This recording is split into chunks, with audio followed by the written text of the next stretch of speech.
d'abord vous remercier tous de votre présence et de la présence de ceux qui vont nous rejoindre. Je voudrais saluer Marianne Béchereau. Je ne sais pas si elle est là, je ne la vois pas. Si. Elle va nous rejoindre, je pense. Elle a un petit problème de connexion, elle nous rejoint tout de suite. Elle nous rejoint tout de suite, très bien. Qui est ingénieure des corps des mines, est une des deux auteurs de l'étude. Et puis Anne-Cécile Sigwald, qui vient d'intervenir, que vous voyez là sous les yeux. Je remercie beaucoup et qui est donc l'autre auteur de l'étude sur comment relancer la transition écologique des PMI. Je voudrais aussi saluer nos deux grands témoins qui sont Nathalie Ergon. Je ne la vois pas, mais peut-être qu'elle devrait nous rejoindre, je pense, puisqu'elle me l'a confirmé encore hier. Et puis Valentin Devriès, que j'ai vu, que je vois, qui est là et qui est donc directeur adjoint de la direction des entreprises et de transition industrielle de l'ADEME et qui sera notre deuxième grand témoin. Je voudrais en introduction souligner l'importance de cette étude et pourquoi, et la raison pour laquelle la Fabrique écologique a souhaité participer en partenariat sur cette étude. Et nous pensons que la transition écologique est un enjeu majeur, évidemment, et un enjeu majeur pour les entreprises. Nous avons toujours considéré pour notre part que le monde économique n'était pas un monde que nous devions rejeter ou un monde à part, mais était un monde qui devait lui-même opérer sa transition écologique et qu'il fallait évidemment le mettre en situation de le faire et l'inciter, voire l'obliger parfois quand il le faut, pour qu'il le fasse. Donc, évidemment, ce sujet est tout à fait essentiel quand vous voyez que c'est quand même le monde économique qui, très largement, assure la production des biens et des services, évidemment, et donc joue un rôle important dans l'impact carbone, dans l'impact environnemental de nos activités. La deuxième chose qui nous a paru importante dans cette étude, c'est que les PMI, les petites et moyennes industries, sont évidemment dans une situation très différente, soit des grandes entreprises, soit même des entreprises de services. Pourquoi est-ce qu'elles sont dans une situation différente? Eh bien parce que d'abord, elles n'ont pas évidemment tous les moyens, mais ça, les auteurs de l'étude nous l'expliqueront probablement dans le courant de la discussion. Elles n'auront pas évidemment tous les moyens qui sont à disposition des grandes entreprises.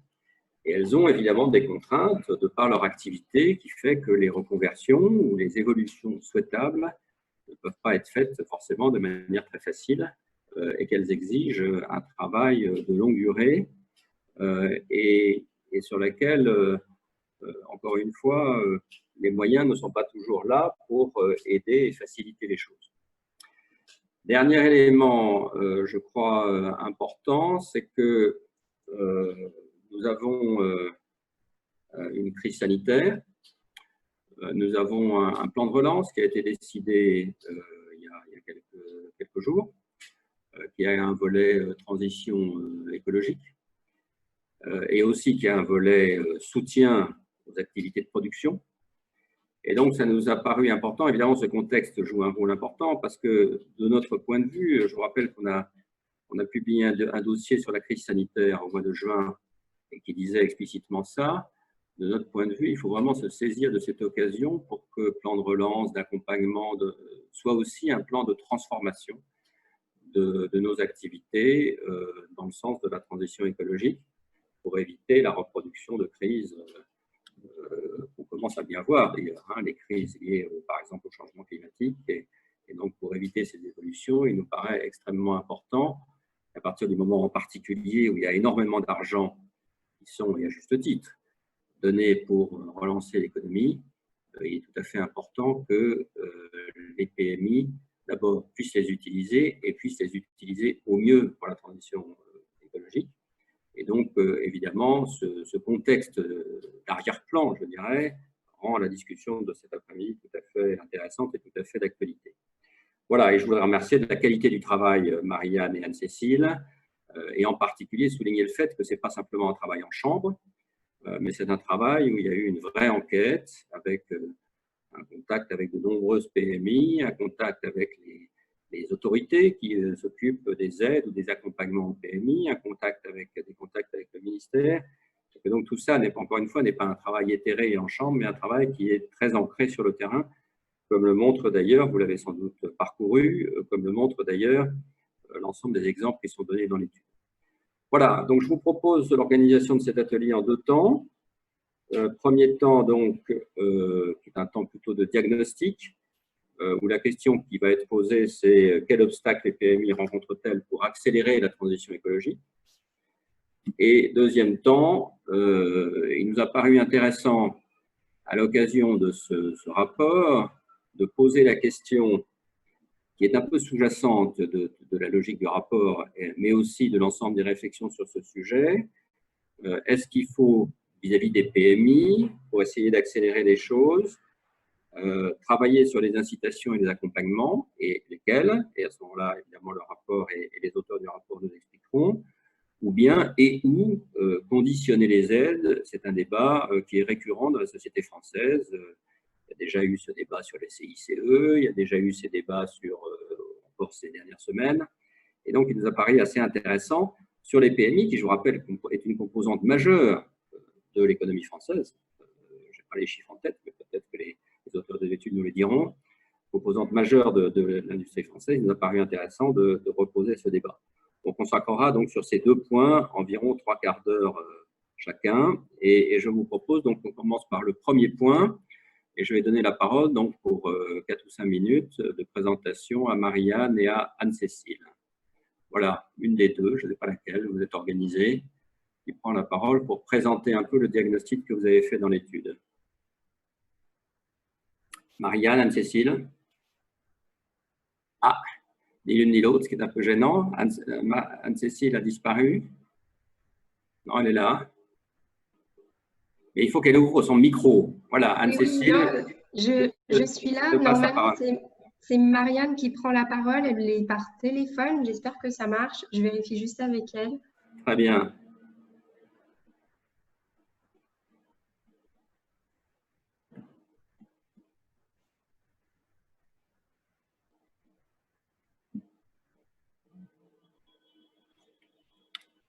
Ah, apparemment, elle n'a pas accès au micro. Elle est mutée chez vous. Est-ce qu'elle peut voir ça avec Anaïta et toi faire la première présentation? Tant pis, hein, si tu peux faire. Tu connais le rapport par cœur, donc si tu peux faire la présentation, et puis Marianne nous rejoindra, qu'elle voit avec Anaïta les problèmes techniques. Hein. Anne-Cécile, okay, je te passe la parole. Là. Parfait.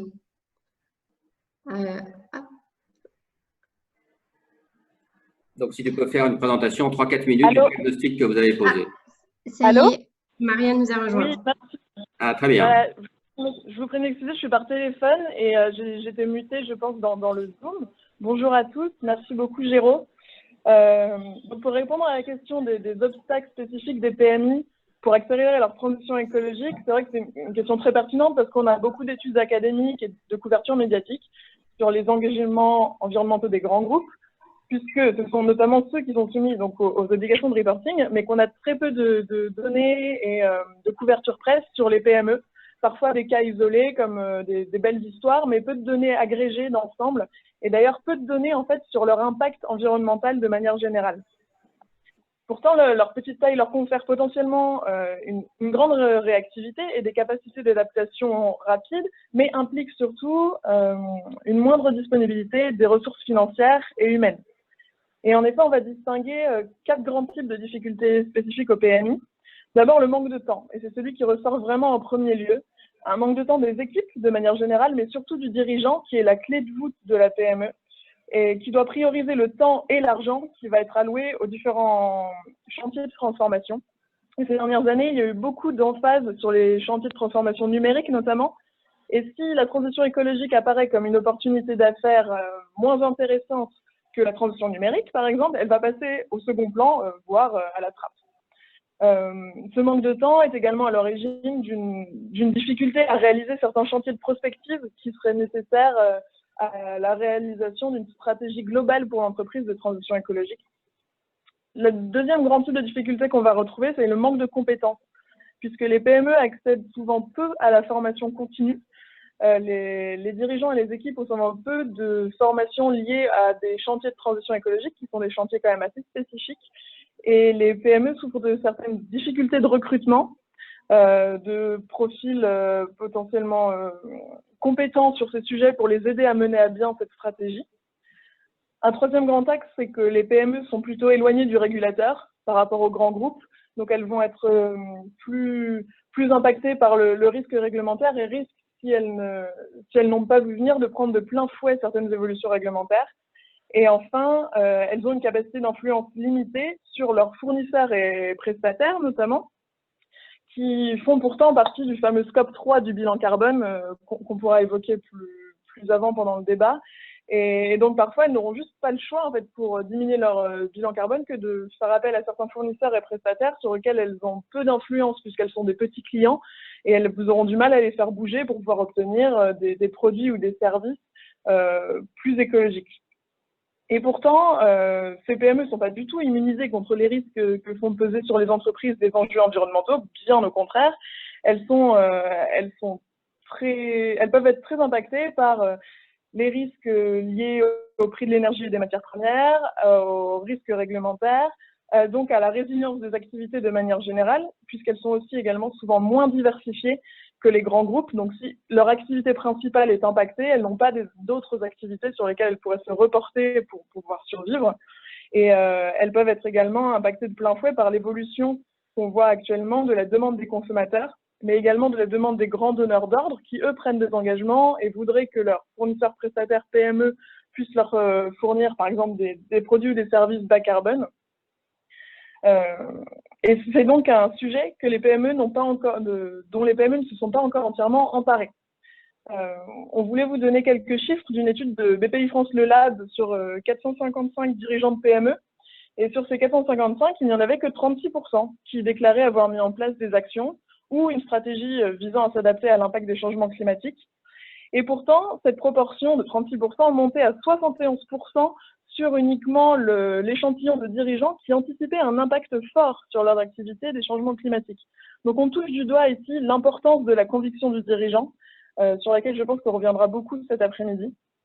Et parmi donc les 64% autres qui disent ne pas avoir mis en place de démarche, quand on leur demande pourquoi ils ne l'ont pas encore fait, un tiers donc déplore ce manque de temps qu'on évoquait, un autre tiers cite l'absence d'alternatives technologiques, chiffre qui est à nuancer, je pense, puisque 27% évoquent aussi le manque d'intérêt et de connaissances sur ces enjeux, qui peut donc justifier une méconnaissance des alternatives technologiques qui pourraient s'offrir à eux.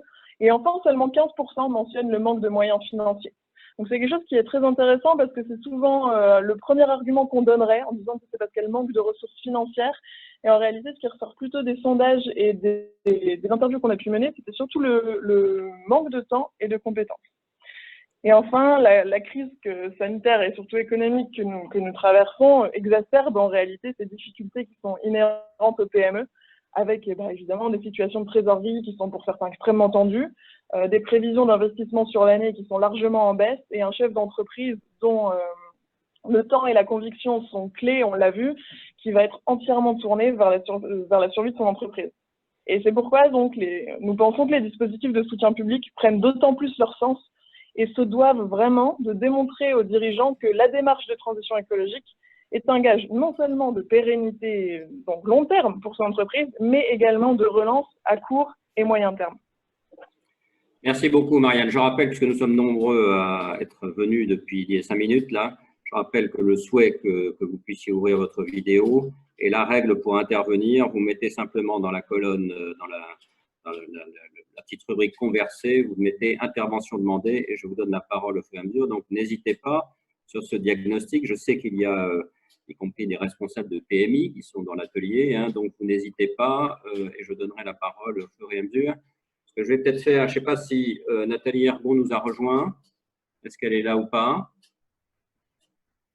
Non, toujours pas. Peut-être qu'Anaïta, tu peux voir si elle est bien, elle n'a pas de problème technique pour nous rejoindre, parce qu'elle est chef d'entreprise et ce serait évidemment utile d'avoir son témoignage. Et je vais peut-être demander pour le premier intervenant, à demander à Valentin Navriès et de dire un peu ce qu'il pense de ce diagnostic en quelques mots. Quelle est son appréciation de ce diagnostic? En ouvrant le micro, si c'est possible. Merci. Là, ça devrait être bon. Est-ce que vous m'entendez? Très bien. Ok, très bien.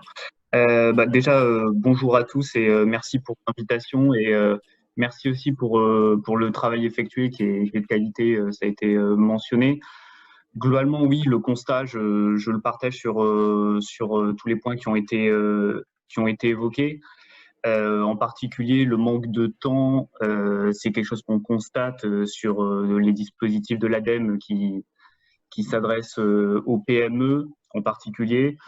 Sur TPE-PME gagnante, qui est mentionné dans le rapport, c'est quelque chose qu'on a constaté, donc je ne vais pas m'appesantir dessus, mais en un mot, c'est un dispositif d'accompagnement des PME pour optimiser leur flux eau, énergie, matière. Et c'est vrai qu'on on a souvent été confronté au manque de temps du dirigeant et de manière générale de la PME, bien qu'il y ait une volonté initialement. Donc bon, c'est un point que je partage. Les autres aussi, j'ai une remarque quand même sur un point qui a été mentionné assez rapidement. Quand vous parliez des résultats du sondage effectué par BPI, enfin de l'enquête, sur les moyens financiers, en fait, je pense que ça dépend beaucoup de quoi on parle. Effectivement, pour effectuer les premiers pas, s'engager dans un début de transition écologique, il y a souvent des mesures à mettre en place qui demandent peu d'argent, voire pas d'argent.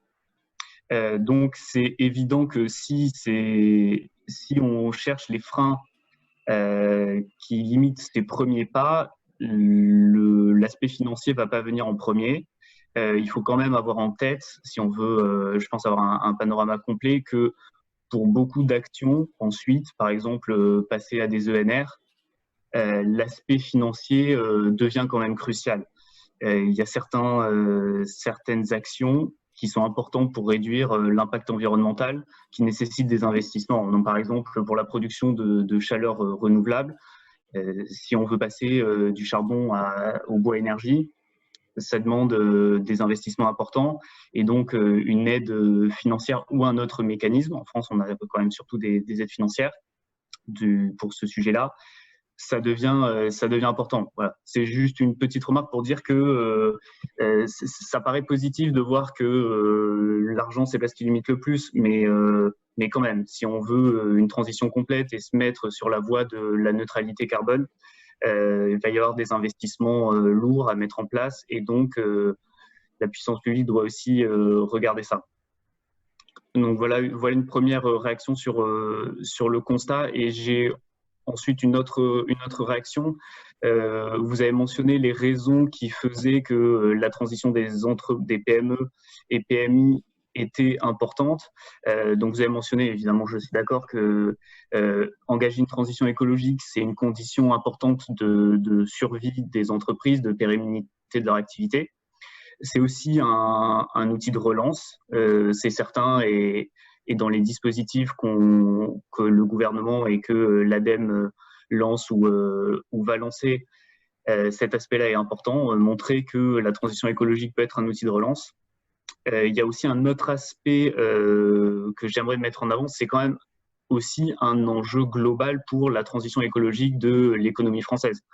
C'est important pour les entreprises elles-mêmes de faire leur transition. C'est aussi important pour globalement se mettre sur la voie de la neutralité carbone prévue par la stratégie nationale bas carbone, que l'ensemble du tissu économique fasse sa transition. Et donc ça inclut évidemment les PME au même titre que les autres entreprises. Et je suis d'accord sur le manque de sources sur les impacts environnementaux des entreprises, c'est quelque chose qu'on a constaté et voilà, il faut qu'on y réfléchisse du côté de l'ADEME, parce qu'on est quand même un établissement public qui fournit beaucoup ce genre d'études et de données. Et donc, s'il y a un manque avéré, il faut qu'on réfléchisse à comment le combler. Voilà mes premières réactions sur le constat qui a été fait. Merci. Donc, je pense que Nathalie Orgon va nous rejoindre, d'après ce qu'on me dit. Est-ce qu'il y a des premières réactions de membres de l'atelier, de vous tous. N'hésitez pas, encore une fois, à le faire savoir dans la messagerie. Moi, je voudrais poser une question aux deux auteurs. Est-ce que dans votre enquête, vous avez pu voir qu'il y avait des secteurs d'activité, on s'en doute, mais est-ce que ça a pu être confirmé dans votre étude, qui sont plus particulièrement avancés dans la transition écologique que d'autres? Alors évidemment, je suppose qu'il y a des secteurs très directement liés aux énergies renouvelables, etc. Mais est-ce que vous avez pu faire un tout petit diagnostic sur les secteurs qui sont plus avancés que d'autres sur ces sujets? Anne-Cécile ou Marianne? Alors, moi j'aurais du mal à répondre à la question en classant les secteurs. On s'est beaucoup intéressé à l'industrie, qui est un gros consommateur d'énergie avec un impact environnemental avéré. Et dans les entreprises qu'on a interrogées, on a essayé d'être le plus représentatif possible des secteurs majoritaires en France, donc l'agroalimentaire, la mécanique, la métallurgie, etc. Et on constate que dans chacune de ces branches, il y a des actions engagées, il y a des entreprises qui se sont lancées. Et voilà, on n'a pas, comme ça, de prime abord, avec les chiffres dont on disposait et les entretiens qu'on a pu réaliser, on n'a pas pu mettre en évidence un secteur beaucoup plus avancé qu'un autre. D'accord. Et moi, j'avais mais je parle, mais ce n'est pas à moi de parler, c'est à vous. Hein, donc, j'attends que vous n'hésitez pas à poser. Voilà, je vois une demande d'intervention formidable. Donc, je passe la parole à Florence Bonnier. Oui, bonjour. Alors moi, je travaille au CIRMELEC, c'est le syndicat des entreprises de maintenance et de réparation de matériel électrique professionnel. Donc, ils vont intervenir sur des machines tournantes dans l'industrie et dans beaucoup de secteurs d'activité, qui vont intervenir sur des transformateurs donc dans la partie énergie. Moi, ce que je remarque quand j'essaye d'aborder ces sujets-là avec les adhérents du CIRMELEC, c'est d'une part, on est sur du diffus, donc individuellement, chaque entreprise, ils ont du mal à sentir le poids qu'ils peuvent avoir dans ces sujets, enfin sur cette transition écologique ou énergétique en tant qu'entreprise. Donc c'est peut-être un sujet ça rejoint la problématique des données hein, et des chiffres pour avoir une meilleure compréhension du sujet. Et puis ensuite, c'est le temps, ça c'est indéniable. Pour tout sujet, les patrons de PMI ont un problème de temps. Mais c'est aussi de parler le même langage en fait que ce qui les concerne au quotidien. Et aujourd'hui, on a par exemple le projet TPE-PME gagnante, on l'a diffusé autant que possible en essayant d'inciter les entreprises à s'en emparer. On voit qu'on est encore trop dans des langages séparés entre la transition écologique et leurs activités du quotidien et les projets qu'ils peuvent avoir avec des aides type BPI et autres. Et je pense qu'il faut qu'on arrive à faire converger les enjeux des entreprises avec la transition écologique et pas être en silo sur ces deux, le volet business opérationnel et le volet écologie. Sinon, on n'arrivera pas à embarquer les chefs d'entreprise. Merci. Merci beaucoup. Marc Darras. Bonjour à tous. Je ne sais pas si vous me voyez. Très bien. Tout en souscrivant tout à fait à ce qui vient d'être dit, il y a deux questions que je me pose. En fait, il y a des PMI et c'est l'expérience qu'on a à la plateforme RSE en écoutant différents types d'entreprises. Il y a des entreprises qui vont être des perdantes et il y a des entreprises qui vont être potentiellement des gagnantes si elles se déplacent en termes d'objectifs ou si elles développent ou prennent pleinement leur place. Alors, la question que je me pose, c'est tout autant pour les entreprises perdantes que pour les entreprises gagnantes. La transition se fait avec les deux. Et donc, plutôt que de voir ces entreprises potentiellement perdantes subir ça de l'extérieur, une vraie question, c'est de leur fournir les éléments assez tôt, de manière à ce qu'ils voient que stratégiquement, ils sont dans un secteur en cours d'évolution. Et à l'inverse, même si c'est une question d'évolution, au-delà des perspectives habituelles de vente, mais sur des perspectives à 10 ans. Et puis, par ailleurs, comment on fait aussi pour envoyer un message d'opportunité positive de manière à ce que ça ne soit pas seulement la contrainte qui soit le message, mais aussi le côté positif, proactif. Et ça, effectivement, ça ne peut pas se faire, et pour avoir animé une petite structure à un moment, petite entreprise, ça ne peut pas se faire dans la priorité du jour qui est en permanence de savoir ce qui se passe dans la chaîne de production, remplacer machin, voir le contrat de truc. Donc, quelle est la place à ce moment-là que doivent jouer notamment les syndicats professionnels, y compris avec un peu de réalisme sur la transformation et la disparition éventuellement de certains secteurs. Merci Marc. Marianne et Anne-Cécile, quid des entreprises qui vivent la transition écologique comme perdants, c'est-à-dire qui se vivent perdants dans la transition écologique, pour être plus précis. Je suppose que vous en avez rencontré dans votre enquête. Quel est le diagnostic que vous faites sur ce type de situation?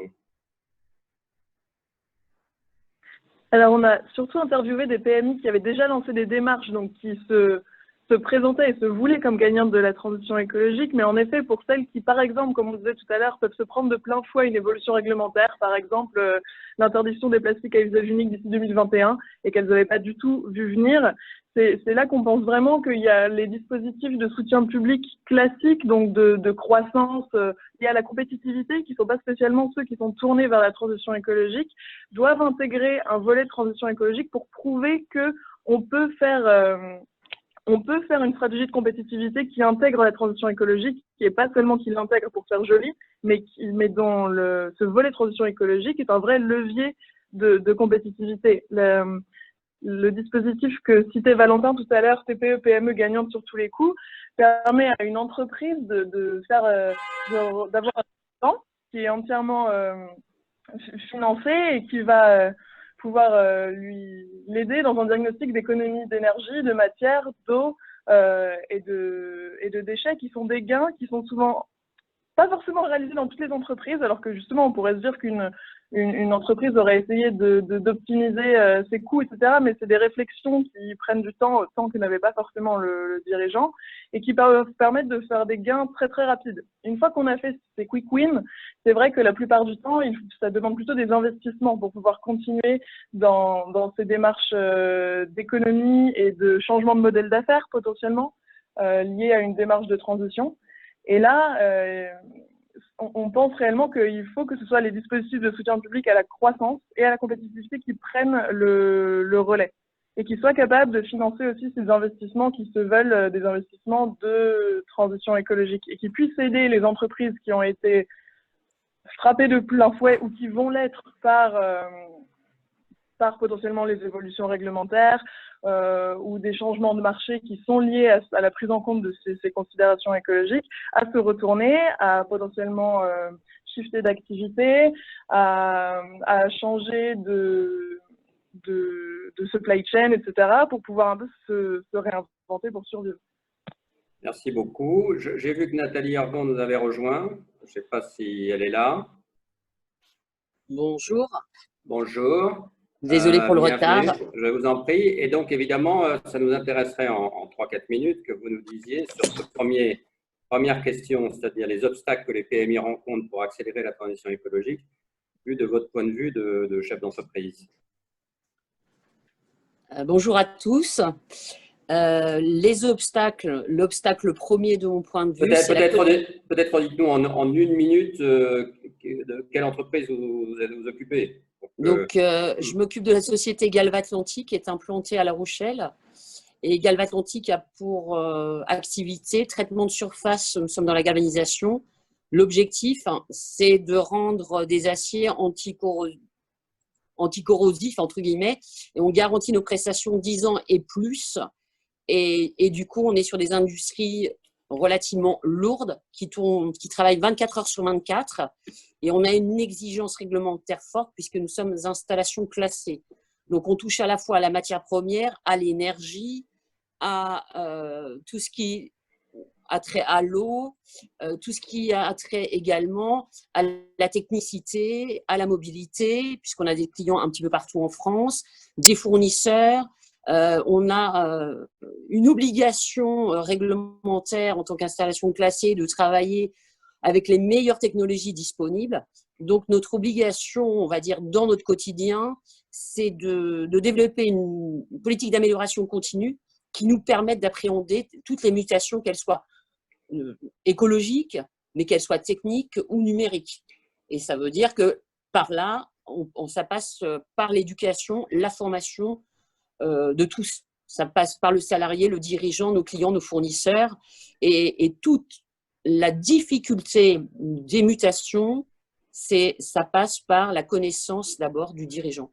Si le dirigeant n'est pas impliqué, ne connaît pas réellement l'impact de l'environnement sur son économique, je crois que là, on a tout perdu.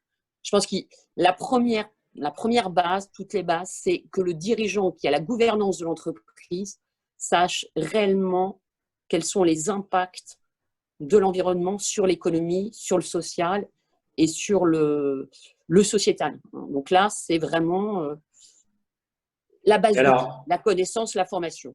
Alors, ça, c'est une première chose, mais vous êtes particulièrement motivé sur ce sujet. Donc, peut-être que vous pouvez nous dire là aussi en quelques mots, dans votre action continue, je sais que vous en avez parlé depuis plusieurs années, quels sont les 2-3 obstacles majeurs que vous avez rencontrés? Alors, les obstacles majeurs, ce sont l'accès, c'est vraiment l'accès aux technologies qui vont être adaptées en fait aux exigences à la fois réglementaires et environnementales, parce que les deux, elles sont liées. Et trouver les partenaires idoines qui vont pouvoir travailler avec nous, que ce soit sur l'eau, la matière, l'énergie, les nouvelles technologies, et trouver des partenaires de proximité, ça, c'est la difficulté.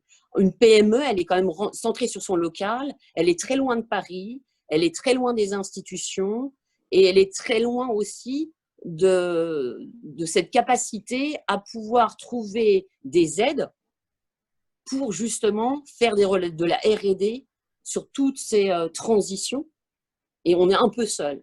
Donc, la façon de ne pas être seul, de contourner plus ou moins l'obstacle, c'est d'être proche localement, de nos DREAL, de nos inspections du travail, des CARSAT. Les CARSAT travaillent beaucoup sur l'impact de l'environnement sur le lieu de travail. Donc, ça nous a beaucoup aidé sur la partie, en fait, pollution, à la fois de nos ateliers, de l'air et de l'eau. On a pu travailler avec eux et nous ont trouvé donc des partenaires qui, techniquement, pouvaient nous aider pour nous mettre des nouveaux moyens industriels en place pour éviter de polluer notre environnement. Et si on ne fait pas ça, on est vraiment seul. La difficulté du dirigeant de TPE, de PMI, c'est, on va en venir à la solitude du dirigeant. Il ne sait pas où chercher, il n'a pas le réseau, il n'a pas la connaissance. Et puis, on est mangé par notre quotidien aussi. Le quotidien fait qu'à un moment donné, on n'est pas assez nombreux dans nos entreprises pour avoir un service RH, un service R&D, un service informatique, un service dédié uniquement à l'environnement, un autre à la sécurité. Aujourd'hui, on demande à des TPE et des PME d'être multicartes et hyper polyvalents. Merci beaucoup. Or, merci. Voilà, c'est la contrainte temps, notre contrainte temps. Merci beaucoup. Je rappelle que vous pouvez demander à intervenir comme toujours. Peut-être que je peux demander à Valentin Desbriez sur le sentiment d'éloignement que peut avoir très logiquement un certain nombre de responsables de PMI, en particulier sur ce sujet. Vu de l'ADEME, qu'est-ce qu'il en pense? C'est une question difficile pour tout vous dire en fait, parce qu'à l'ADEME, donc il y a une organisation à la fois territoriale et centrale. Donc moi, je fais partie des services à compétences nationales, et ensuite dans chaque région, il y a des directions régionales qui sont même souvent implantées à plusieurs endroits dans la région et qui doivent être les interlocuteurs privilégiés des acteurs sur le terrain. Donc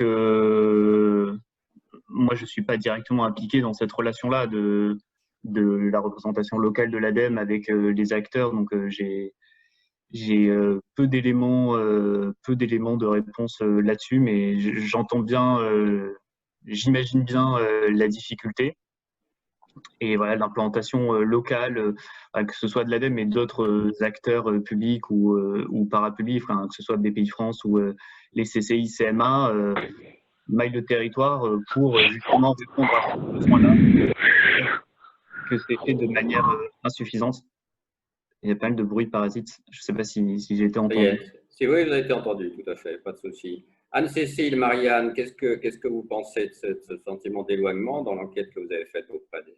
Je suppose que vous l'avez évidemment repéré. Est-ce que vous avez fait aussi évidemment un diagnostic des partenaires qui entouraient les PMI, au moins qui étaient censés les entourer? Quel est le diagnostic que vous posez sur ce domaine?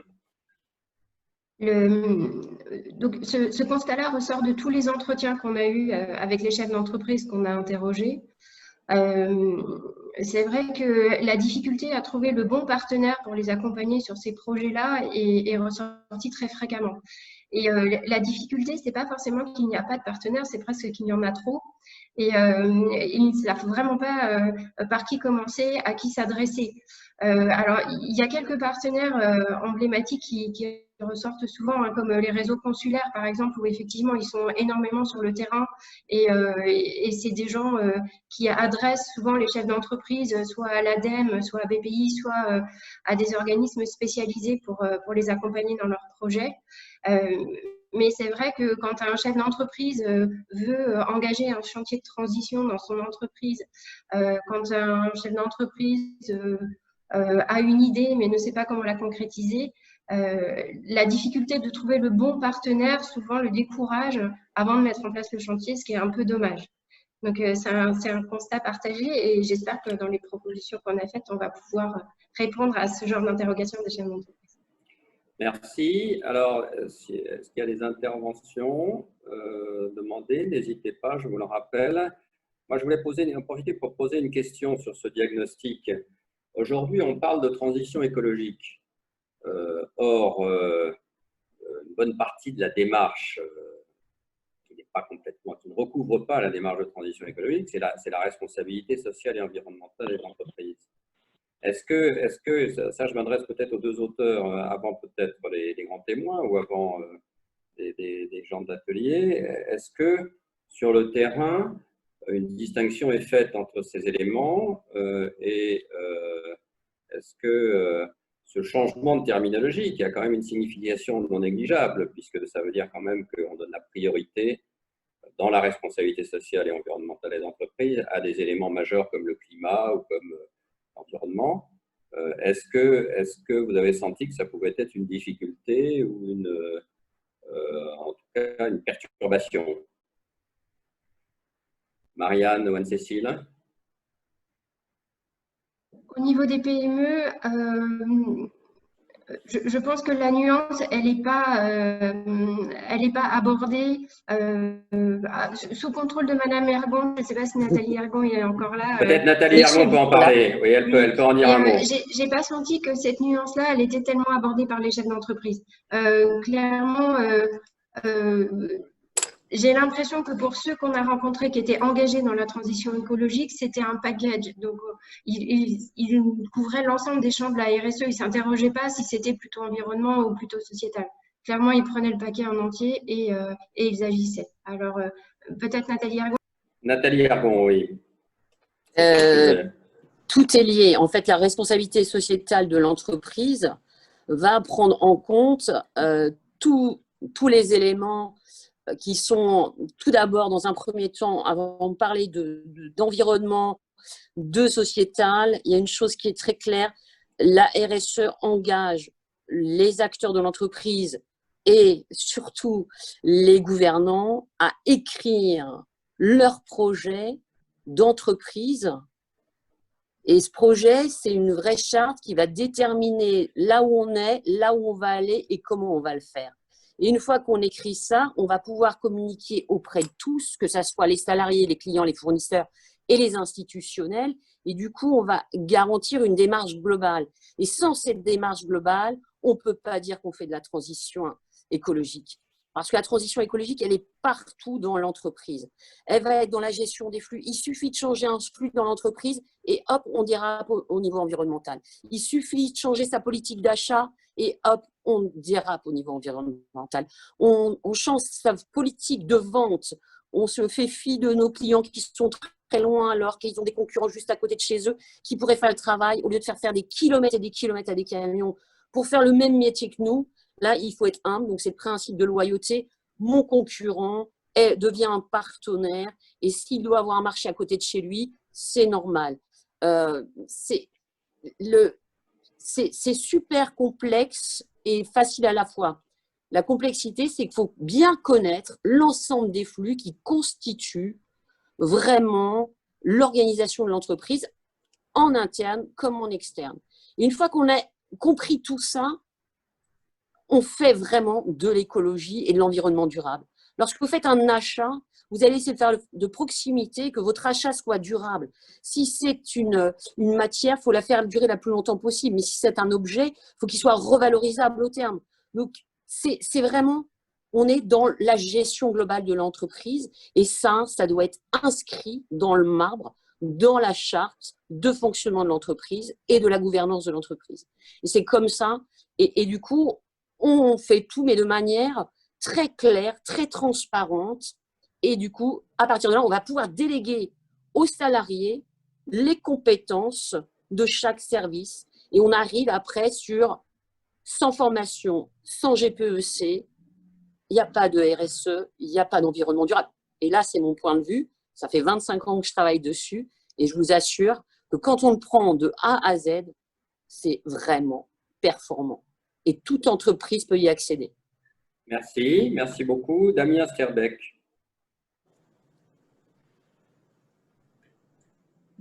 Oui, bonjour à tous. Je me permets de rebondir sur l'intervention de Nathalie Ergon et j'ai une petite question à lui poser. Je voulais savoir si initialement ce qui avait été le plus grand moteur de sa démarche était un input personnel pour ces questions-là, était une volonté de se différencier vis-à-vis de ses concurrents ou une dimension, on va dire, plus économique, de se dire que, quitte à créer de la valeur, créons de la valeur durable, parce qu'au-delà des résultats pour l'entreprise, ce sera bon pour la planète. Alors, je vais faire une réponse de Normand. C'est qu'en fait, les trois sont vrais et sont concomitants. C'est-à-dire que cette démarche, qui a été instruite parce que c'est mes gènes, j'ai été élevée comme ça, très jeune, à faire attention à ce qu'on a, que ce soit l'eau, de la matière, on ne jette pas. Et quand on achète raisonnablement. Ce n'est pas la peine d'acheter plus que nos besoins. On ne spécule pas sur l'avenir, parce que demain, on ne sait pas de quoi il est fait. La preuve en est. Ceux qui avaient des super stocks pendant le Covid, ils n'ont rien consommé. Donc, voilà, il faut être prudent, anticiper, avoir une stratégie. Mais les trois pans que vous venez de citer sont vraiment liés. Et je vous assure que quand vous les prenez tous les trois, ça fait du résultat. Et vraiment, la notion de la valeur, l'analyse de la valeur, on le voit à la fac, c'est aussi de la performance de l'entreprise. On est bien d'accord. La valeur, elle se cache partout. On est bien d'accord. Merci beaucoup. Écoutez, je vous propose qu'on passe au deuxième temps de cet atelier, qui, je me rappelle, où la question qui est posée est la suivante. En matière de transition écologique, faut-il pour les PMI améliorer les incitations et les accompagnements, conditionner les aides, ou les deux d'ailleurs? Je vais passer la parole donc à Marianne ou à Anne-Cécile en leur demandant quand même de rappeler les quelques propositions qu'il y a dans leur rapport et en les remerciant, ce qui n'a pas été un exercice facile. Vous savez que c'est une règle à la fabrique écologique d'avoir réussi à mettre en avant des propositions structurantes, concrètes et en nombre limité, puisque vous savez que nous voulons, dans tous nos travaux, éviter le syndrome du rapport administratif de 40 propositions ou bien des propositions qui soient abstraites et peu structurantes. Voilà, donc merci beaucoup de l'effort qui a été fait et je leur passe la parole pour quelques minutes pour qu'elles présentent cette deuxième partie. Je ne sais pas si c'est Anne-Cécile ou c'est Anne-Cécile. Oui, c'est mon tour. Merci Géraud. Donc, je rebondis sur les diagnostics qu'avait posé Marianne. Donc, nous, depuis très rapidement, dès les premiers entretiens, en ayant vu les chiffres qui montrent qu'effectivement, le problème majeur pour les chefs d'entreprise, c'est quand même leur disponibilité. On s'est dit que clairement, il fallait améliorer leur accompagnement et miser sur le chef d'entreprise pour l'inciter à aller plus vite et plus loin dans la transition écologique. La période actuelle nous conforte dans ce choix. Il faut agir vite et il faut agir simplement. Du coup, nous avons 3 axes de propositions. Le premier, c'est de s'appuyer sur l'entreprise. Vous entendez Nathalie Ergon. Dans les interviews qu'on a pu faire, on a rencontré d'autres chefs d'entreprise très engagés, très volontaires pour communiquer autour de leur engagement, de la façon dont ils managent la transition écologique dans leur entreprise, les chantiers qu'ils ont pu mener et les résultats qu'ils ont obtenus. Donc, avec Marianne, on propose de créer des réseaux d'entrepreneurs pionniers qui s'engageraient à témoigner auprès d'autres chefs d'entreprise, à montrer que certains chantiers peuvent être engagés rapidement, simplement, d'autres sur la durée, et que ça marche. Ce genre de réseau, ce genre de club permet aux chefs d'entreprise qui y participent d'avoir connaissance d'un certain nombre de technologies qui seraient à portée de main, qui existent, et donc ça répond sur un certain nombre de leurs interrogations. Et surtout, le message est porté par d'autres chefs d'entreprise, de structures auxquelles ils peuvent facilement s'identifier en taille ou en activité. Sur le terrain, concrètement, il existe des réseaux consulaires, des associations de chefs d'entreprise déjà existantes qui pourraient aider à animer et à faire vivre ce genre de club d'entreprise dédié à la transition écologique. Donc, clairement, le premier volet sur lequel on aimerait, qu'on propose aux chefs d'entreprise, c'est de parler entre eux et de mettre en valeur les chefs d'entreprise qui sont déjà engagés dans cette démarche. Le deuxième axe qu'on propose, c'est d'adapter les outils d'accompagnement qui existent déjà. Donc, comme on a pu l'évoquer au cours du débat, le ministère de l'Économie et des Finances a mis en place un certain nombre d'accompagnements plutôt dédiés à la compétitivité, à l'amélioration de la compétitivité des PME. BPI France également a mis en place des actions.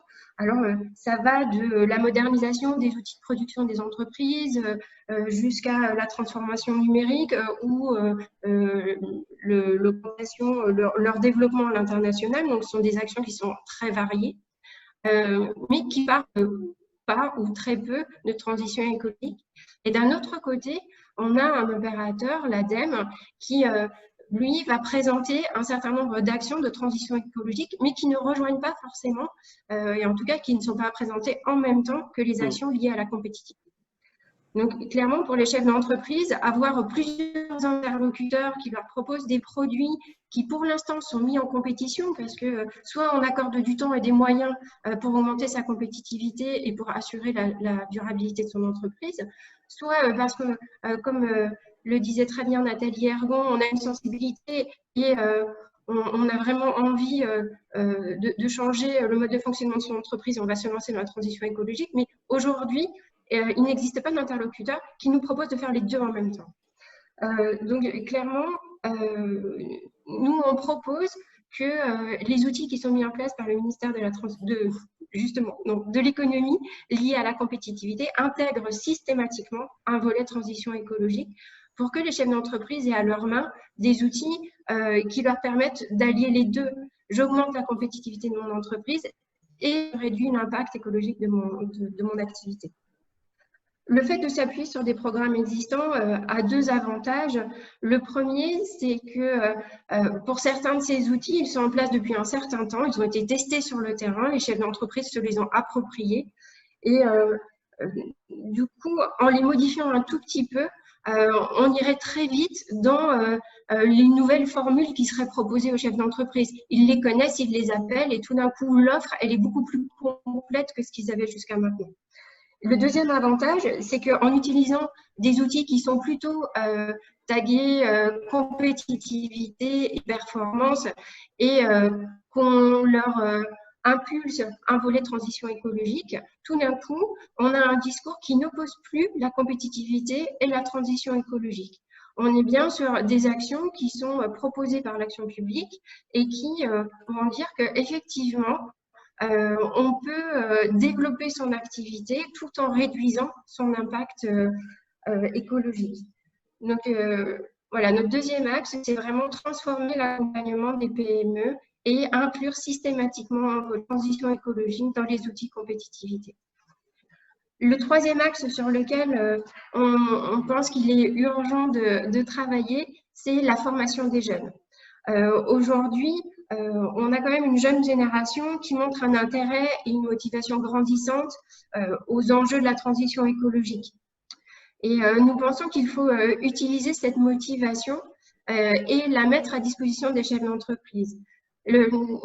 Ce qu'on avait aussi en arrière-pensée, c'est que l'industrie, par exemple, n'est pas le secteur le plus attractif non plus pour les jeunes diplômés.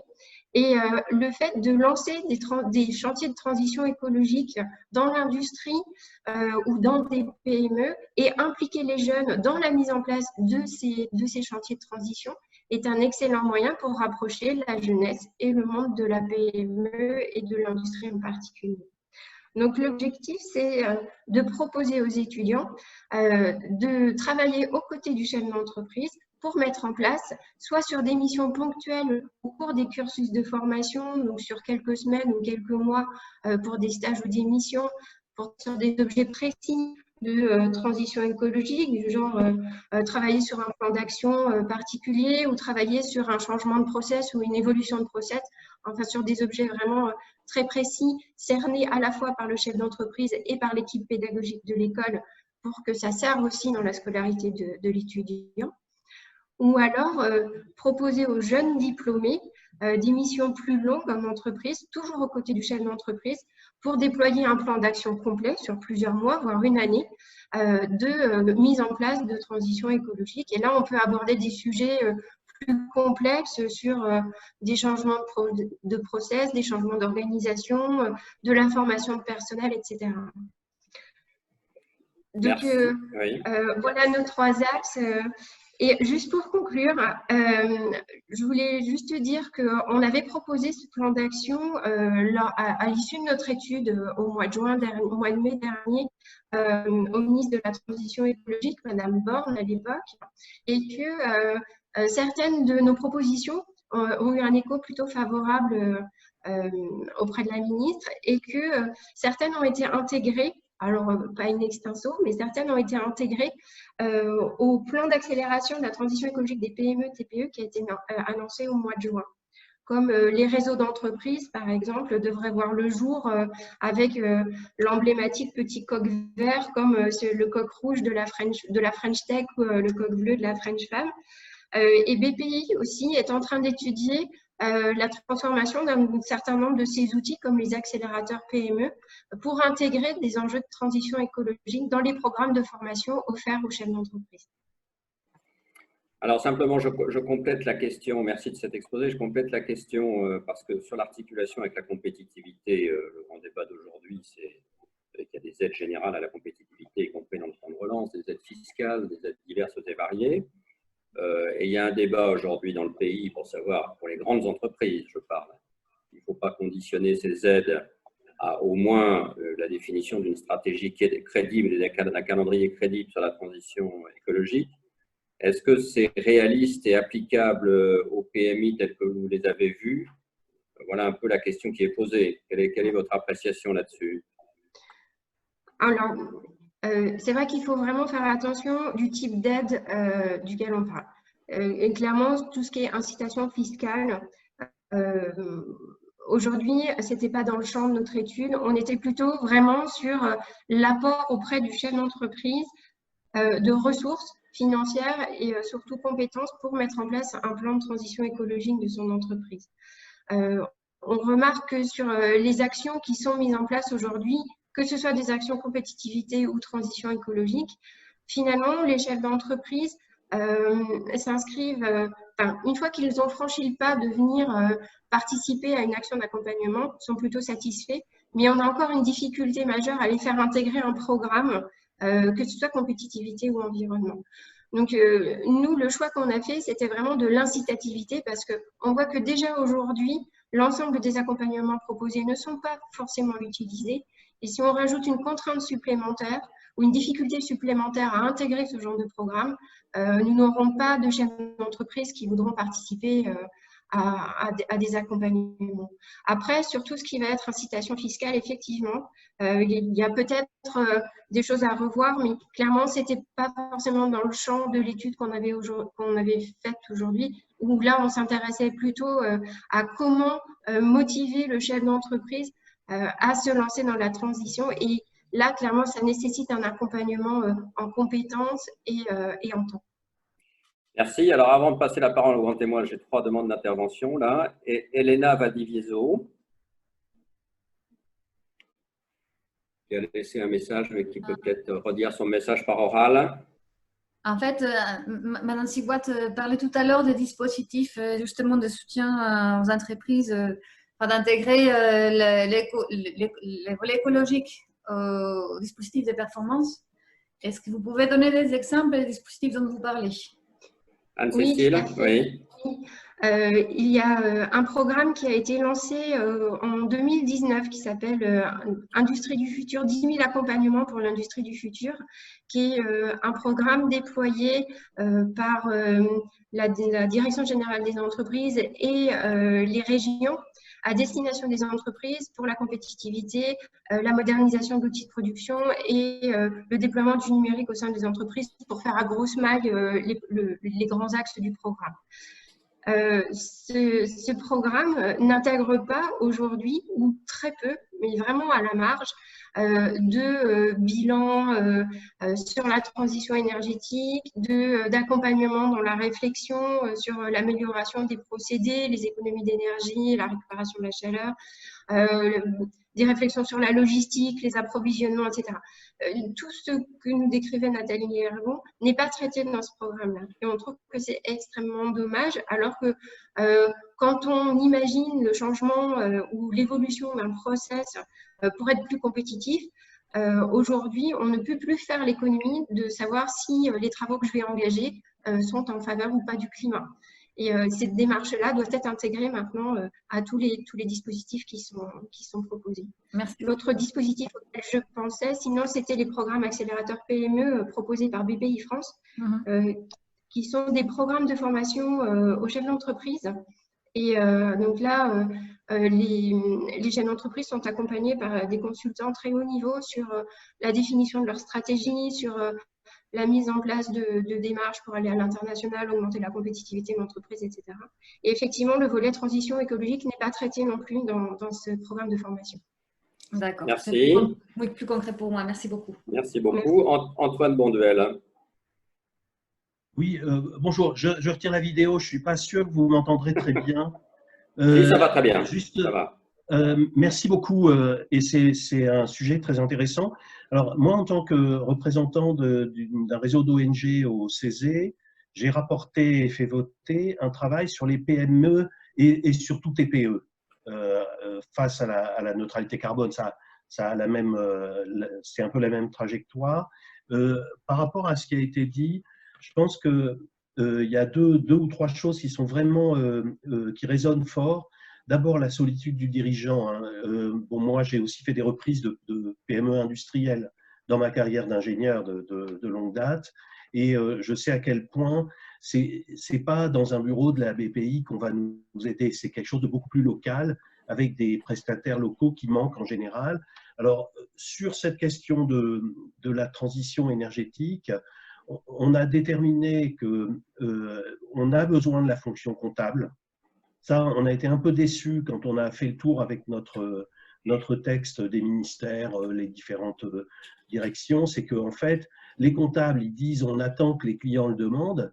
Et les clients, évidemment, c'est des PME, ils ne vont pas aller demander aux comptables, alors qu'on pourrait gagner en gros la moitié du temps passé par un ingénieur simplement en ayant quelques automates dans la comptabilité elle-même sur des tableaux dont on manque. Et quand on va auditionner une petite boîte industrielle, d'ailleurs gagnante ou pas, on va avoir des énormément de temps perdu qu'on pourrait gagner avec des automates, même dans les logiciels eux-mêmes, qui en plus peuvent être liés aux bases de données telles que celles de l'ADEME.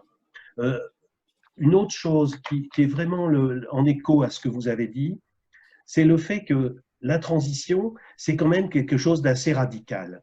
Les gens, y compris les prestataires, les gens localement, on est en train de gratter 5%, ce qui est très bien si c'est amorti, mais on cherche quand même à faire 100% zéro carbone, à supprimer les fossiles, etc. Donc c'est vraiment des échelles, et aujourd'hui, il manque un discours qui dise ça aux PME. Alors on l'a eu avec la 3e révolution industrielle dans le Nord, où les chambres de commerce sont allées voir à peu près les 2/3 de leurs adhérents pour leur dire, vous savez, c'est la révolution, même si après, les consulaires, ils n'ont quand même pas les moyens de tout faire, mais c'était quand même, pour moi, c'était important. De même, les branches industrielles, on a vu des branches, la plasturgie, etc., qui étaient très intéressées, mais qui ont dit non, on n'a pas assez d'adhérents volontaires. Souvent, on se heurte à ça. Pour faire vraiment un plan de transition, on attend que ce soit obligatoire.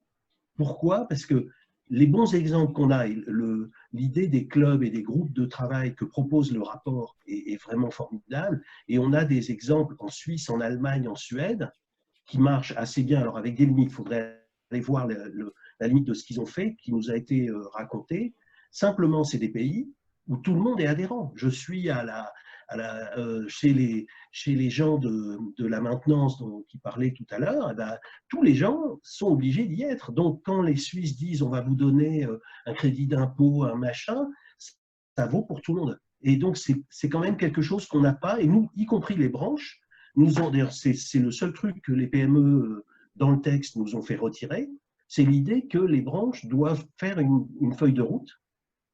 Et on a mis tous les conditionnels possibles parce que tout le monde a dit oui, mais moi, si mes adhérents disent je veux faire 10% sur 15-20 ans, il ne faut pas que ce soit, je vais me faire taper sur les doigts. Si je leur dis, ben non, à 2030, à 2040, c'est plus de moteurs à combustion, c'est des ordres de grandeur qui sont quand même assez importants. Et d'ailleurs, les grandes boîtes aussi ont le problème. Enfin voilà, j'ai été long, mais je pense qu'on a quand même un problème d'impulsion sur cette histoire de branche où il faut leur donner à la fois les moyens de le faire, mais aussi une espèce d'impulsion. Là, ce qu'on avait fait, c'est surtout les TPE, donc c'est beaucoup du tertiaire, les transporteurs, et donc la PMI, c'est encore un autre sujet, il y a beaucoup plus de process en proportion, mais elles ont des adversaires du changement, et on en a recensé beaucoup. Les alliés, on doit en trouver des alliés localement, ce qui aujourd'hui manque un peu. Voilà, en tout cas. Et donc, merci pour cette séance. Merci beaucoup, Antoine.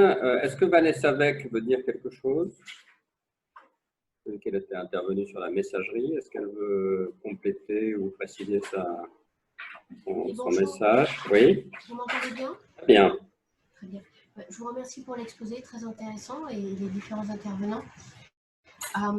Effectivement, par rapport à la proposition d'inclure, d'adapter les dispositifs d'accompagnement à la compétitivité, je m'interrogeais en fait sur plutôt une approche en synergie de ces différents services, souvent qui sont déconcentrés, comme dans le cas des territoires d'industrie où tout le monde est autour de la table. Et à chaque fois, pour les entreprises, il doit vraiment y avoir une complémentarité entre cette dimension compétitive, parce que, comme ça a été souligné, si vous n'intégrez pas la dimension environnement, la compétitivité, vous allez la voir se réduire à peau de chagrin dans une échéance plus ou moins longue. Donc, vous devez aujourd'hui intégrer cette dimension environnementale. Donc, voilà, je me pose la question, est-ce qu'il faut modifier ou inviter à une plus grande synergie entre ces différentes directions? Surtout que souvent, vous avez une expertise qui est très spécifique, qui est demandée. Merci. Merci beaucoup. Johan Rouillac. Oui, bonjour à tous. Merci pour le travail et merci pour l'atelier. Moi, j'avais une question relative en fait à la loi Pacte. Je pense que vous avez dû savoir que la loi Pacte a été promulguée l'année dernière. Donc, du coup, il y a une petite modification qui, suite au rapport Sénat-Neutard, propose dans un article du Code civil de mettre que les enjeux de l'entreprise seront aussi, ou l'objet social sera aussi pris en considération en prenant en compte les considérations sociales et environnementales. Et je voulais savoir, est-ce que pour vous, c'est un motivateur ou un driver suffisant pour inciter les entreprises et les PMI à passer à l'acte, puisqu'on voit à l'heure actuelle qu'il y a pas mal de grands groupes qui font du coup leur raison d'être, qui passent à cette loi Pacte avec notamment tout ce qui est les sociétés à mission. Mais est-ce que ça l'est aussi? Est-ce que c'est un motivateur suffisant pour les PMI ou alors, du coup, c'est un petit peu trop encore simplement un texte dans un article du Code civil et donc du coup, il n'y a pas assez de contraintes et l'incitation n'est pas suffisamment forte? Merci beaucoup. Alors, est-ce que Valentin Devriès voudrait réagir sur tel ou tel point là, qui vient d'être dit? Oui, bien sûr. Alors, j'aurais potentiellement beaucoup de choses à dire, donc je vais essayer de… En étant bref, oui. Ouais, au point important. Donc, effectivement, les propositions qui sont faites dans la note font écho à beaucoup de réflexions qui ont eu lieu avec les ministères, à l'ADEME et autres opérateurs. Et c'est à la fois parce que ce que dit la note en fait a rejoint des réflexions qui existaient déjà, et aussi parce que, comme l'a mentionné Anne-Cécile, la note a pas mal circulé, que ce soit dans les cabinets ou dans les opérateurs. Donc beaucoup de propositions ont en fait été reprises, alors plus ou moins à la lettre, mais il y a quand même pas mal de dispositifs qui existent ou qui vont être lancés, qui reprennent quelques idées. Je vais en citer quelques-uns, mais je serai sans doute incomplet.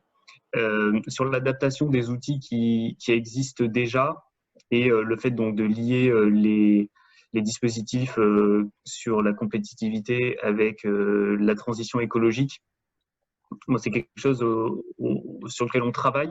Le rapprochement de BPI France et de l'ADEME est assez emblématique de ce point de vue-là, je pense, puisque donc, nos deux opérateurs ont beaucoup travaillé et continuent de le faire sur le lancement, alors soit de nouveaux dispositifs, puisqu'on s'appuie sur ce qui existe déjà, mais il y a aussi une création de dispositifs, inflation administrative oblige.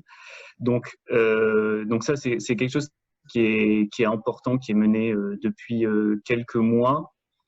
Pour les adapter systématiquement, j'entends l'intérêt, c'était une proposition forte, c'est une position forte qui est prise dans le rapport de systématiquement mettre en gros de la transition écologique dans les aides ou les dispositifs. Ça, pour être honnête, on n'y est pas, et il y a encore du boulot. Sur l'exemple qui était cité là, des accélérateurs, effectivement, il faut qu'on y travaille et c'est déjà discuté avec BPI France. À noter quand même qu'il y a aussi des accélérateurs sur la transition écologique ou sur la transition énergétique, soit déjà lancés, soit en discussion. Donc, c'est aussi une synergie trouvée avec BPI France. Peut-être vous donner quelques exemples de ce qui est fait avec BPI France. Donc, on a lancé là, pendant l'été les prêts verts. Donc, l'idée, c'est de financer par des prêts sans garantie demandés à l'emprunteur, donc à l'entreprise qui emprunte, donc de financer des opérations de transition écologique. L'objet est assez large et donc ça permet de financer une large gamme d'investissements. Donc ça, c'est pour répondre aux besoins de trésorerie, et ça vient en parallèle de financement bancaire externe. Il y a aussi, on a parlé tout à l'heure de l'opération TPE-PME gagnante. Une partie, donc celle qui est consacrée aux entreprises, aux PME de plus de 20 salariés, est maintenant développée en partenariat avec BPI France sous le nom de Diag Ecoflux, avec une tarification plus avantageuse pour accompagner les PME pour réaliser un diagnostic sur les économies possibles sur les flux dont on a parlé, donc énergie, eau, déchets et ressources. D'autres dispositifs sont en discussion. Diag Ecoflux, il est finalisé, mais pas exactement lancé encore. Il le sera à la fin du mois. Et peut-être peut-être deux derniers rapidement sur le premier axe, sur le troisième axe, le premier axe qui était faire témoigner les entreprises, de créer des communautés. Donc ça, c'est quelque chose qui est en cours de définition, mais qui est effectivement, ça a été souligné, une très bonne idée. C'est quelque chose d'important de créer des synergies et de faire témoigner les entreprises auprès de leurs pairs. Donc Anne-Cécile l'a mentionné autour de l'emblème du coq vert, donc inspiré par d'autres dispositifs de BPI France. On développe ça, donc ça, je pense que c'est une action qui sera assez emblématique et qui va être lancée dans les semaines à venir. Donc, le but, c'est de créer des communautés locales d'entreprises qui veulent s'engager plus avant dans la transition écologique et de les rassembler autour d'ambassadeurs qui seront des entreprises déjà bien engagées. Donc ça, ce sera un dispositif à lancer qui a été annoncé en juin, mais qui n'est pas encore lancé et qui est très inspiré de ce qui est proposé dans le rapport.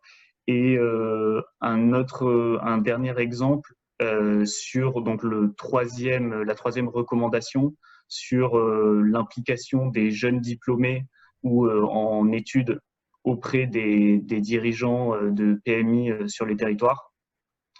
Donc ça va être lancé aussi. On va s'appuyer sur les VTE, qui est c'est l'acronyme pour volontariat territorial en entreprise, qui existe déjà.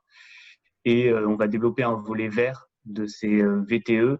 Et donc, pour faire simple, l'idée, c'est d'aider financièrement à l'embauche, alors soit en alternance, soit en CDD, soit en CDI, d'étudiants dans le cadre de l'alternance ou de jeunes diplômés pour des missions tournées sur la transition écologique de PME dans les territoires, et donc notamment les territoires d'industrie. Ça, c'est quelque chose qui va être mis en place et qui correspond tout à fait à ce qui est proposé dans la note.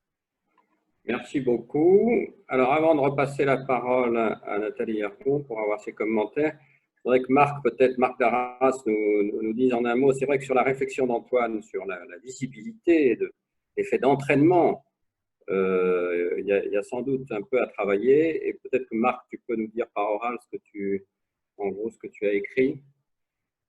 Oui, alors, la question et c'est une expérience que j'ai, puisque j'anime un groupe d'ingénieurs et nous avons fait tout un travail justement sur la transition, c'est de voir que, et c'est ce que Antoine soulignait, c'est que chacun pense de manière incrémentale. Je vais gagner 5%, je vais gagner 10%.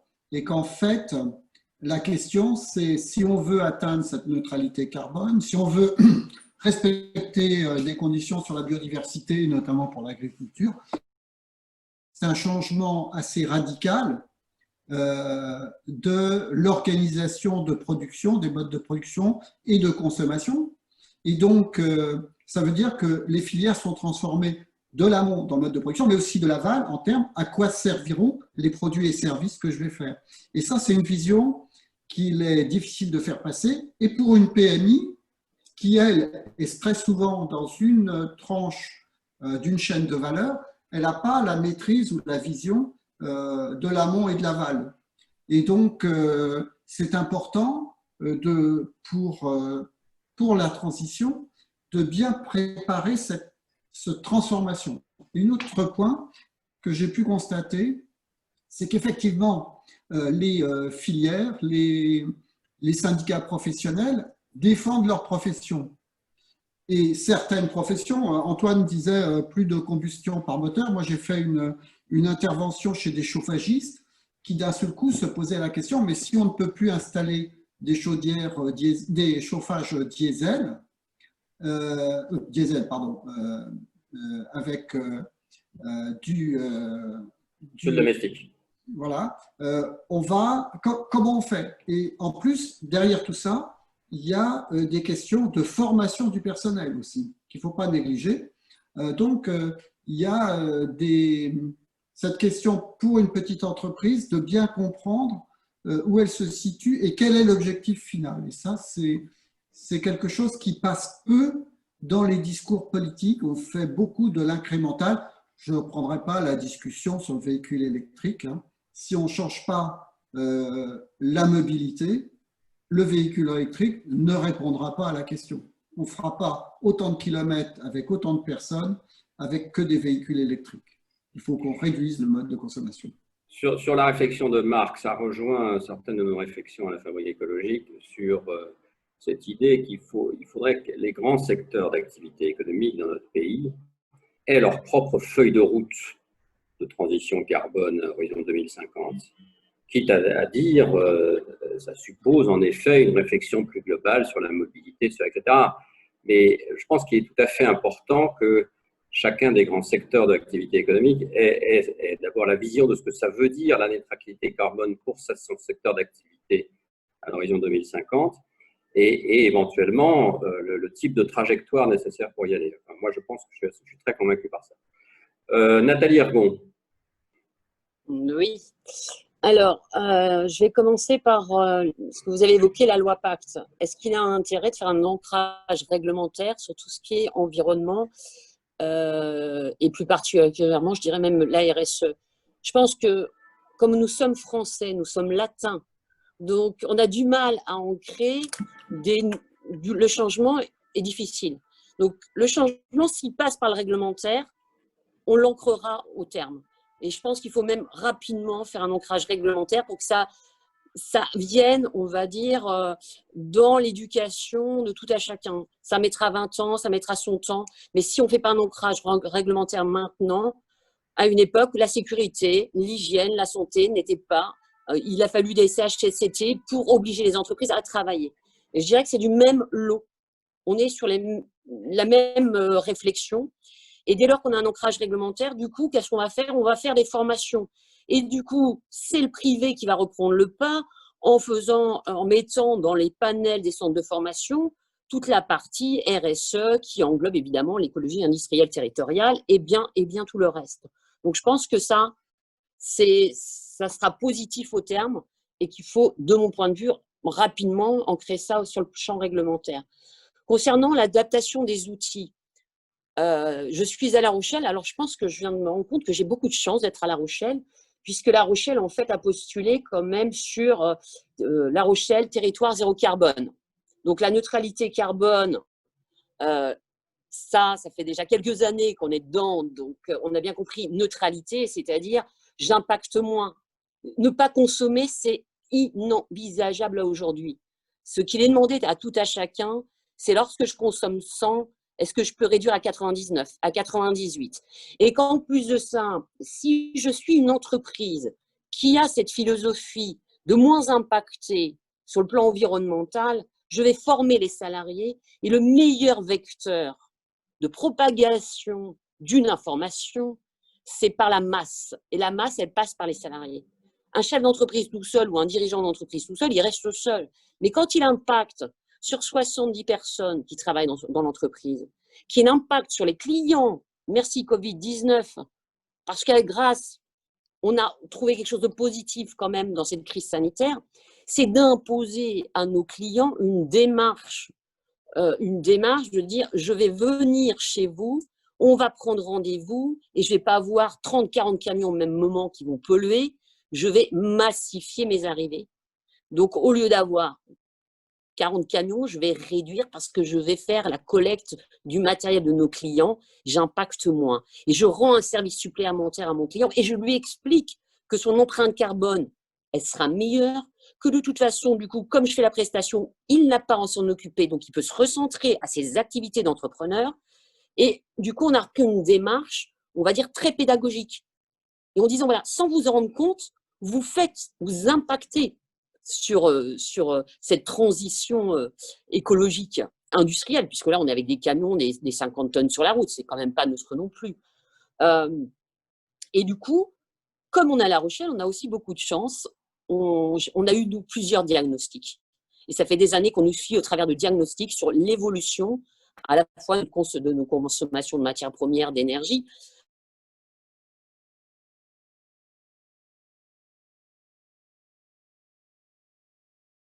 millions de kilowatts que nous n'avons pas consommé énergétiquement depuis 15 ans en maintenant une production.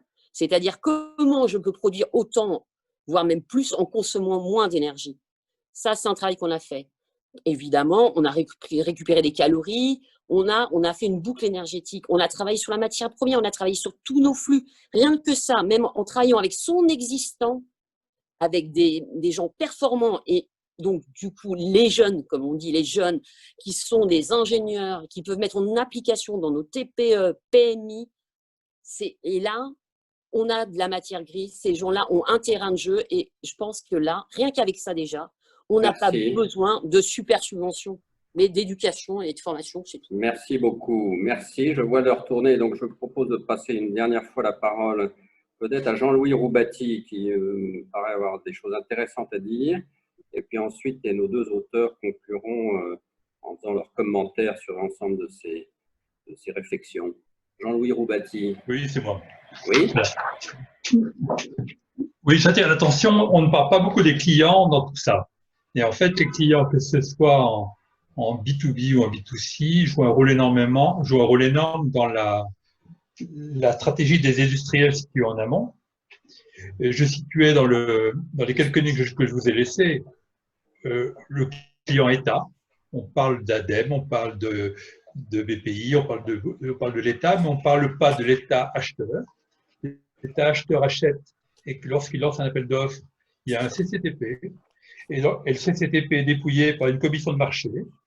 Le CCTP aborde très rarement le volet transition écologique en privilégiant systématiquement les filières courtes, moins de transport, donc moins de CO2, en poussant au maximum les filières utilisant des matières premières recyclées. Vous achetez pour une école des jouets, dans une école maternelle des jouets, vous pouvez acheter des jouets avec des plastiques neufs ou des plastiques recyclés, vous pouvez le préciser dans le CCTP. Si vous ne le faites pas, vous aurez systématiquement du plastique neuf, d'un produit qui viendra de l'autre bout du monde. Voilà. L'État peut agir avec moins de subventions, mais en tant qu'acheteur, l'entreprise peut agir en étant co-responsable du développement des produits. Il y a tout un axe. Il faut associer l'aval. Il faut associer l'aval et voir que l'aval prenne le dessus sur l'amont. Merci beaucoup. Merci. Donc, je passe la parole à Anne-Cécile ou à Marianne, une des deux, ou les deux. Oui, je voulais peut-être rapidement rebondir sur la question sur où l'intervenant demandait si on avait vu un impact de cette loi et de la notion d'entreprise à mission qui a émergé. Donc, on pense à Danone, par exemple, ce grand groupe qui veut justement devenir une entreprise à mission. Dans les PME, c'est peut-être finalement beaucoup moins pertinent parce qu'il n'y a pas besoin d'un changement de statut pour devenir entreprise à mission, etc. Si on écoute Madame Ergon, finalement, elle n'a pas besoin d'avoir son statut pour se donner une mission à son entreprise. Et ce changement concerne du coup vraiment plutôt les grands groupes qui vont bénéficier d'un énorme coup de com', mais aussi du coup de ce statut-là pour pouvoir faire percoler en interne une nouvelle stratégie et pouvoir l'expliquer et pouvoir inscrire dans le temps la mission qu'ils donnent de leur entreprise. Dans le cas d'une PME, c'est le dirigeant qui fixe le cap. Il n'a pas besoin de se transformer en une entreprise à mission, avoir un nouveau statut, etc. Donc c'est potentiellement moins pertinent et on en a très très peu parlé avec toutes les PMI qu'on a interrogées. Ouais, c'est juste pour rebondir sur ce petit point. Et peut-être en conclusion, je pense qu'on aurait voulu un peu réinsister sur vraiment la partie conviction du dirigeant, qui est celle qui nous a le plus marqué dans toute notre étude. Anne-Cécile, tu veux rajouter quelque chose? Marianne, elle a bien insisté sur le point qui nous avait interpellés au cours de nos entretiens. Donc, vraiment insister sur les dispositifs qui vont pouvoir accompagner, entraîner, convaincre le dirigeant à mettre en place des choses. Et après, une fois que le dirigeant a commencé à mettre en place un certain nombre d'actions, c'est pratiquement gagné parce que le bénéfice qu'il en retire est au niveau de ses salariés et de l'ambiance que ça met au sein de l'entreprise et au niveau économique, la valeur que ça peut créer, fait qu'il va aller de plus en plus loin et installer cette démarche sur le long terme. Merci beaucoup. Alors, j'en profite pour répondre à une ou deux questions qui ont été posées sur la liste. Là, le positionnement par rapport aux assises européennes de l'énergie, oui, bien entendu, on est participant depuis plusieurs années maintenant et donc on y sera encore cette année. Sur le jeu, sur la question, et c'est très intéressant, de Frédéric Cauvin, qu'elle n'hésite pas éventuellement à nous fournir quelques éléments d'information. Comme on est un réseau de réseaux, comme vous l'avez compris, on peut très bien diffuser cette information sur différents réseaux, donc elle peut très bien nous contacter pour qu'on le fasse. Voilà, est-ce que je ne frustre personne d'intervention? Et on reste à vous remercier. Je crois que j'ai trouvé l'atelier tout à fait passionnant. Remercier les auteurs de l'étude, bien évidemment. Si vous avez des remarques par rapport au contenu ou à telle ou telle phrase de rédaction de l'étude, vous n'hésitez pas à leur faire passer via la Fabrique écologique. On leur transmettra pour éventuellement qu'il y ait des ajustements si nécessaire. Je remercie évidemment nos deux grands témoins. Merci beaucoup. Alors, souhaitant bon courage et bonne continuation dans leur métier et en souhaitant évidemment qu'on reste en contact. Et puis, vous remerciez tous l'ensemble.